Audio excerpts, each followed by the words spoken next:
You've been working on your self-development, and you've been using the Army Leadership Requirements Model to craft your plan.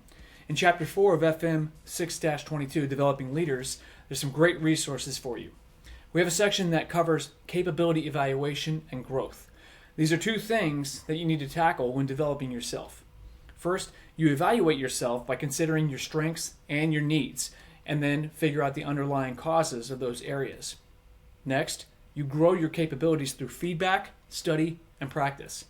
Use the evaluation model to determine your approach to improvement. For example, if I need more insight on what I should improve on, I ask for feedback. If I need to gain my understanding of a subject, I study. And if I know of an area I need to improve on, and I know the expectations, I should practice. Okay, so now that we have that framework established here, let's go through an example of how this is done. Let's take some of the categories that you've seen on your evaluation. You're developing yourself for a leadership role, so let's take the subject of intellect, and within that, your ability to use sound judgment. This is the ability to assess situations and draw conclusions, form opinions, and make sensible decisions and reliable guesses. And being able to assess a situation and draw sound conclusions is critical when it comes to mission command, our approach to command and control. The commander needs you to be able to do this, so let's cover this. Look at the table. We see in the strength indicators that you can synthesize or comprehend multiple streams of information at once.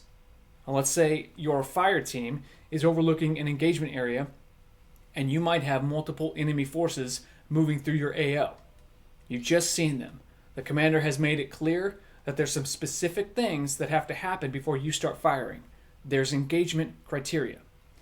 But let's say you determine they're in range and you start firing. This example might be an area where you make uninformed decisions or you don't understand the full situation. Take a look at some of the underlying causes that might be at play here. Maybe you lack experience to assess that situation. Maybe you struggle to self-manage your aggression. So then you would get some feedback. So you talk with your section sergeant, or ask to sit with the platoon sergeant or the first sergeant.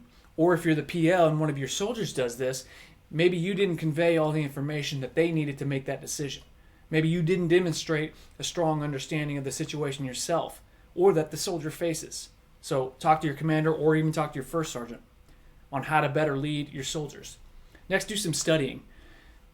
The Central Army Registry, or CAR, is a repository for this kind of stuff. You can also open ATP 5.0-1 to learn more about critical thinking concepts. Finally, practice this. Practice your steps when you develop your fighting position or draft your range card. Practice the exact questions that you need to ask when you're told to move out, and give your back brief. Do you write that down? Where do you write it? What pocket do you keep your book? And so on. If you're in a higher leadership position, work on those TLPs. This is one example of how to use the developmental activities that you can do to improve your skills. Open up Chapter 4 of FM 6-22, Developing Leaders, and you can get all of that from the Army Publishing Directorate website at armypubs.army.mil.